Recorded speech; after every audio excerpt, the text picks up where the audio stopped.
Thank you very much. I conducted this study when I was a second-year student at Newcastle University, and it is a very small-scale research paper that I did at Newcastle. So I'm focusing on teachers' feedback and student uptake.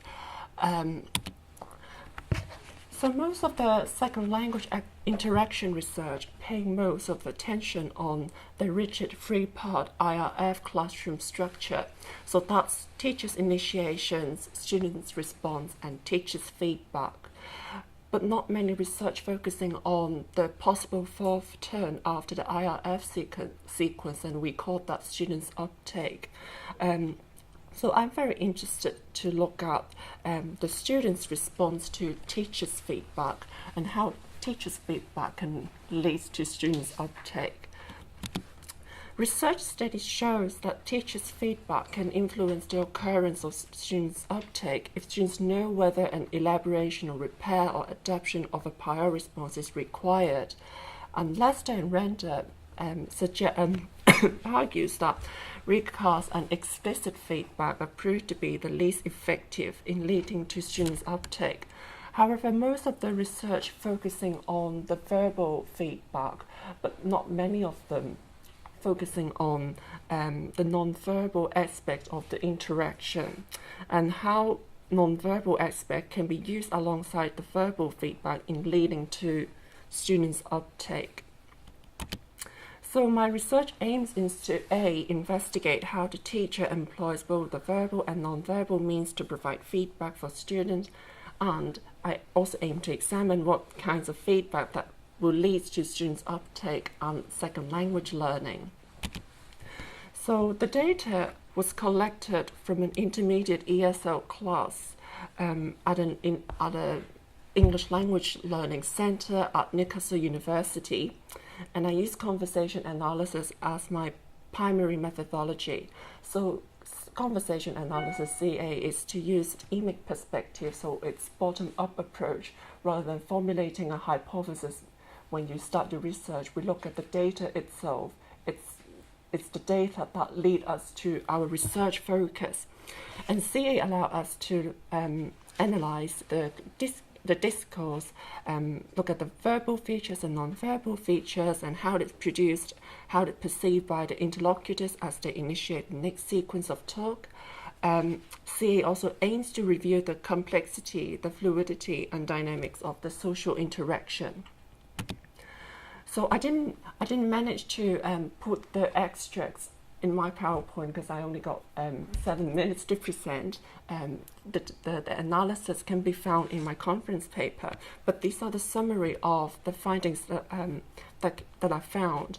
Is that I found that merely providing the same explicit feedback, so giving the feedback directly to the students, can be a definition of a vocabulary, for example. So we call that explicit feedback. So merely providing the same explicit feedback to students is not effective in eliciting clear responses from students. But I found out that using a wide range of feedback, for example, using confirmation check, acknowledgement, and gestures, can invite students to elaborate on her previous responses. It will lead to a more complex and longer responses, and eventually it will initiate a dialogic interaction between the teacher and the student. I also realized that using iconic and eidetic hand gestures to offer explicit feedback can help students to notice and comprehend the explicit feedback and produce the output accordingly. So the study provides further evidence for the complexities of providing feedback in teachers' talk.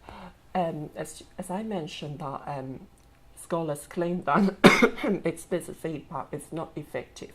But then we have to look beyond using quantitative research methods to look at teachers' feedback and students' uptake, and how interactional cues influence students' noticing and uptake.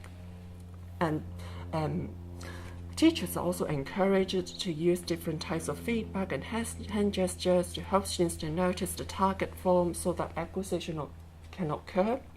So it's very important that we as teachers, we're using a wide range of interactional resources.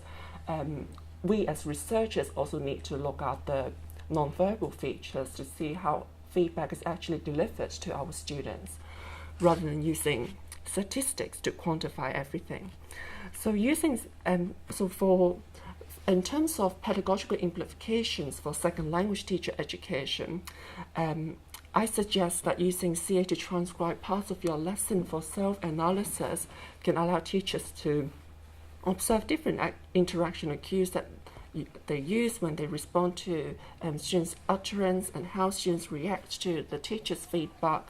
And then for second language teacher education programs, they can introduce CA so that early career and experienced teachers can learn how to perform micro-analysis of a lesson so that they can analyze their own classrooms in great detail. So that's pretty much it. Thank you.